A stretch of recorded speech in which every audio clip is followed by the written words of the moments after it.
तुम्ही चेक करायचं काय दिलंय बा problem. A temperature gradient in a rod of length 75 centimetre is 40 degree Celsius per metre. म्हणजे टेम्परेचर ग्रेडियंट दिले. If temperature of the cooler end, if the temperature of the cooler end is 10 degrees Celsius, म्हणजे lowest temperature दिलं, hotter end find करायचं. मग ह्यामध्ये तुम्ही जर बघितला तर ग्रेडियंट मध्ये युनिट आहे मीटर. टेम्परेचर ग्रेडियंट दिलंय,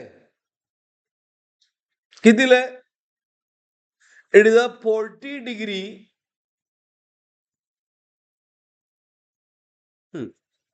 आणि लेंथ दिले किती? 75 सेंटीमीटर नाही चालणार, 75 मीटर पाहिजे. 10⁻⁻² मीटर झालं. ग्रेडचा फॉर्म्युला काय? ग्रेडचा टीजी फॉर्म्युला काय?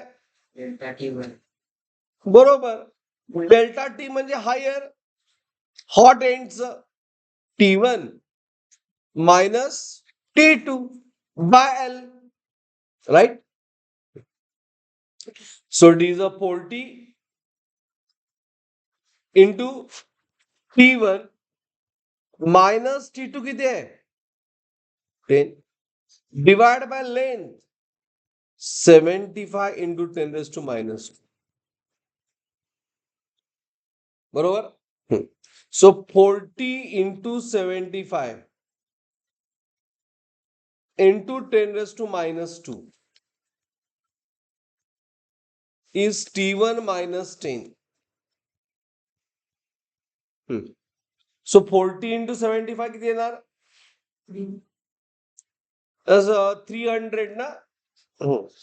So it is a 300 नाही 3000 येणार ते into 10⁻² plus 10 is T1. आणि 300 into 10⁻² म्हणजे -2 ला 2 0 कॅन्सल झाले. 30 plus 10 40 असं आन्सर होतं. किती जण सॉल्व्ह केला घरी? हा 1 2 3 घरी केला. 40 आलं होतं. 0 हे -2 आहे ना. हा आणि हे +2 मग बरोबर आहे की मल्टिप्लिकेशनच केलं. म्हणजे कसं केलं माहिती मी, हे 30 2 0 म्हणजे 10⁻² इंटू 10⁻². मग आपण आता हे असं एवढं लिहायचं बोर्ड नाही आपल्याला. हे सीईटी मी असं आपल्याला काय मी असं अंडरलाईन केलं 2 0 ह्यावर -2 वर गेले, याला 1 0 30 असं तुम्ही डेव्हलप व्हा. डन. लक्षात काय प्रॉब्लेम? पुढचा प्रॉब्लेम किती जण सॉल्व्ह केलाय?